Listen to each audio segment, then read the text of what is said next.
Kita kembali ke bahasan tadi mas, dengan konsep berdoa. Nah itu tadi. Nah orang kan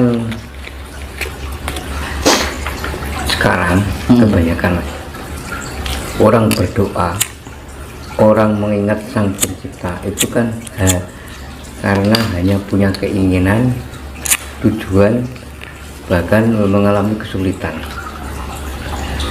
Saya ingin tahu dari Mas Yunus, orang berdoa itu baiknya mas, afdolnya apakah nunggu ada masalah dulu, ada tujuan dulu baru kita berdoa? Apakah sebisanya mas? Saya kembalikan pada konsep Jawa ya. Iya. Karena semua akan dikembalikan pada ajaran Jawa yang murni. Dalam etika Jawa itu lebih mengutamakan kewajiban daripada lebih mengutamakan hak. Itu kalau orang Jawa mas ya? Nah, kita harus bisa memayu hayuning bawono, memayu hayuning diri. Maka Tuhan akan memberi tanpa harus kita meminta. Betul. Menurut itu yang diarani nompotan dijaluk. Kuoso dudu karso, karso dudu kuoso. Tahu maksudnya? Kuoso tan karso. Kita mempunyai kekuasaan tanpa meminta. Karena apa? Atas kehendak Tuhan. Karso dudu kuoso. Keinginan kita bukan suatu kekuasaan. Karena kekuasaan semuanya itu adalah kekuasaan Tuhan. Karena ketika orang sekarang itu kan menganggap karsa itu adalah kuasa. Enekmu jaluk terus. Iya toh? Tapi kalau orang Jawa yaitu tadi, dalam etika Jawa itu lebih mengutamakan kewajiban sebelum menentukan mengharapkan hak. Lagi saiki bektine karo Gusti Allah apa? Kok arep njaluk jur njaluk, ya diwenehi wong karo Gusti Allah ki maha pengasih kan gitu. Maha pemurah. Sing ora pemurah kan ayo menungsane. Iya toh, menungsane sing maha angel kan. Ayo menungso ki maha angel, Gusti Allah maha pemurah. Ora? Iya toh? Kenapa seperti itu kan gitu loh. Makanya wong Jawa lebih mengutamakan nampa tan dijaluk. Iya toh? Kuwasa tan karso, karso dudu kuwasa. Makanya kita lebih wong Jawa ki eneke mau narima. Ngrumangsani aku urip ana sing nguripi. Kita hidup itu ada yang menguasai, ada yang menghidupi. Apa yang tanggung jawab, apa yang kita laksanakan? Hamemayu hayuning diri. Hamemayu hayuning bawono. Hamemayu hayuning sasomo. Hamemayu hayuning sasomo ya tidak hanya pada manusia, juga sama hewan. Juga sama tumbuhan.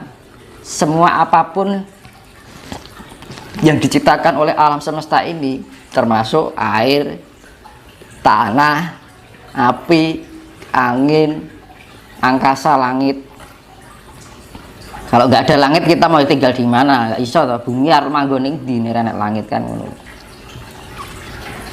Makanya ini dikembalikan pada konsep Jawa. Makanya dibilang sok 500 tahun Bali marang Gomo Budi. Yaitu tadi pasti, Mas, ya? Dasarnya itu tadi Trisula Wido. Trisula Wido itu Tri Kawula Busana. 3 Kawula. Kawula itu yang sifatnya cipta rasa jiwa lan raga, sifatnya penciptaan, pemelihara dan penyempurnaan.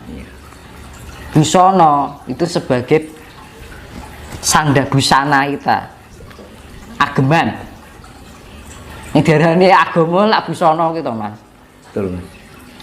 Jadi bukan sesuatu yang sifatnya dari dalam diri. Agama itu suatu tuntunan. Agama itu apa toh? Kalau orang dulu bedanya agama busana atau agamanya orang dulu dengan sekarang bedanya gini. Orang dulu memahami sesuatu tentang kehidupan dari topowening dan topongkrami, keweningan yang diterapkan dalam kehidupan sehari-hari. Akhirnya mempelajari hikmah-hikmah kehidupan dari segala permasalahan kehidupan, masalah ekonomi, masalah keluarga, masalah cinta. Diambil hikmah-hikmah dari pelajaran itu.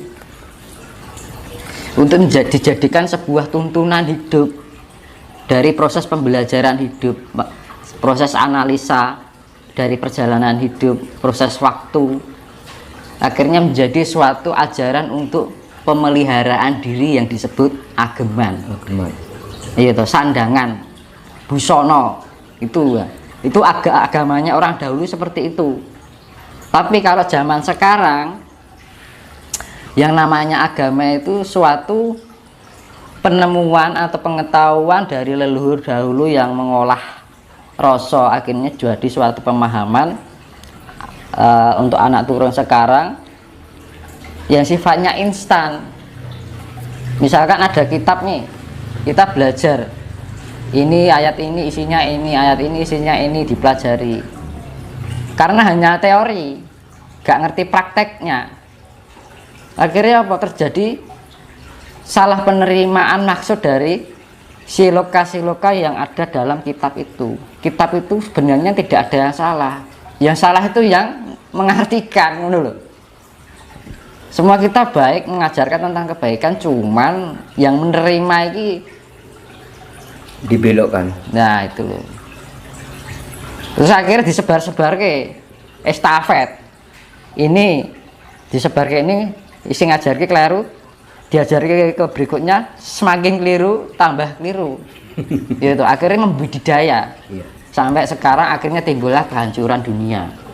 Nah itu konsep Jawa loh ya. Jadi Trisula Busono, Trikawula Busono itu ya namanya Trisula Weda.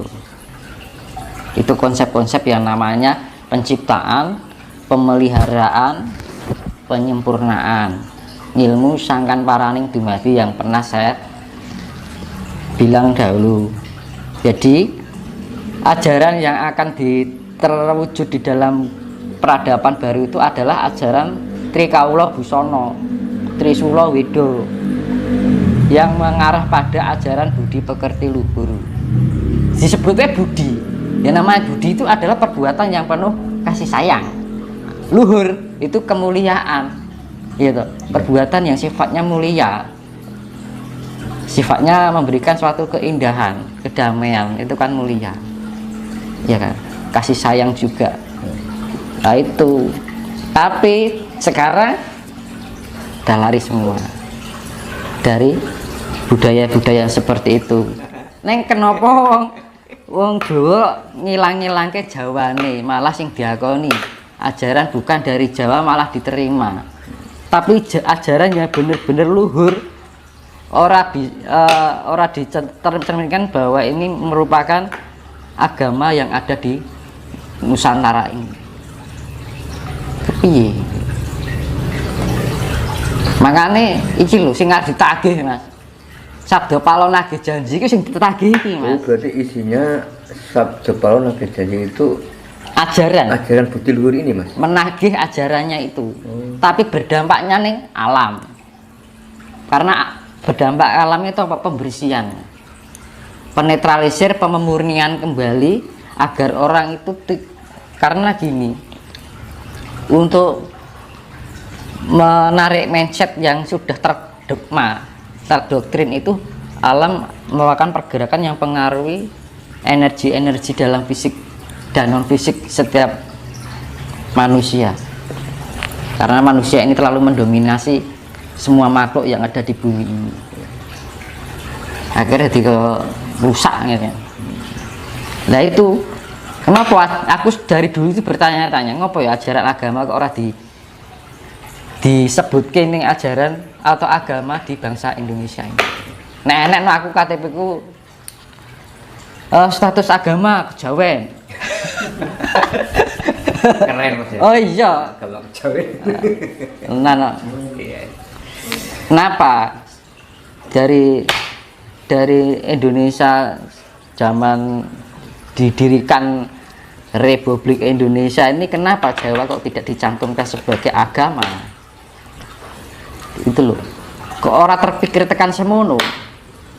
Akhirnya apa yang terjadi? Wong Jawa lali Jawani. Iya kan? Iya.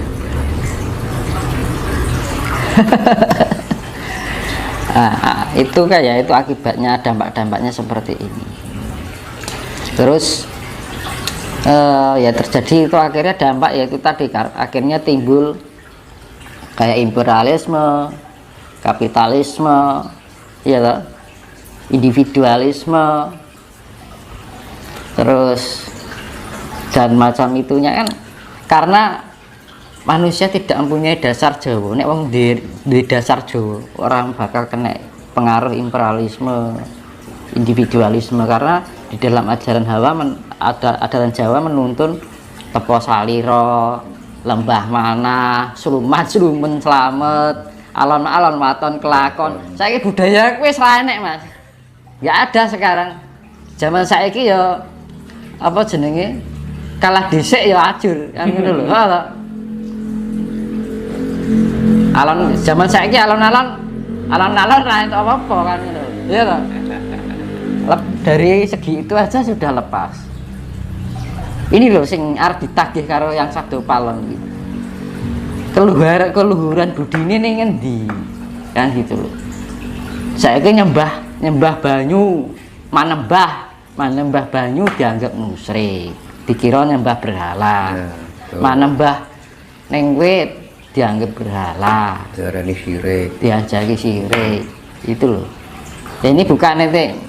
Karena ini suatu ketegasan ya, ini penegasan ya, bukan itu nyalahke ora, karena itu fakta gitu. Dampak terjadi itu karena krisis kemanusiaan, krisis individualisme, identitas diri, krisis moralitas Jawanya itu bener-bener mbuh ning ngendi kan gitu. Mau dibawa kemana ngono lho. Iya. Mau dibawa kemana itu. Mas, kita berbicara Sabdo Palon, Mas Dimas. Ini banyak yang bertanya-tanya, Mas, tentang perjanjian Sabdo Palon. Sebetulnya, Mas Dimas, apa sih isi dari perjanjian itu? Soalnya kan selama ini kan belum. Ya saya singkatkan itu tadi. Ya. Saya jelaskan pada intinya tadi. Pada intinya lah. Nanti kalau dipelajari tentang Sabdo Palon ke belakang apa yang lain itu nanti malah orang nggak fokus. Gitu. Saya sebutkan yang tadi itu kan isi dari serat yang ditagih oleh Sabdo Palon. Betul. Pepestine nusa wis tekan janji. Yang wis jangkep 500 tahun. Jadi sudah saatnya pada jatuh tempo janji itu sendiri. Ya, pepestine nusa tekan janji wis jangkep 500 tahun. Sudah cukup 500 tahun. Gomo Budi madeg sawiji. Gomo Budi agama budi pekerti Jawa ini madeg sawiji. Sawiji dalam arti satu untuk semuanya. Tanpa pandang ras, tanpa pandang itu keyakinan orang, karena orang Jawa sifatnya fleksibel, universal. Namun konsep-konsepnya itu diajarkan adalah konsep Jawa. Andai saja orang di dunia ini memahami tentang kejawa, yaitu tadi alam nggak akan rusak sampai sekarang, dan sekarang tidak akan terdapat bencana pasti.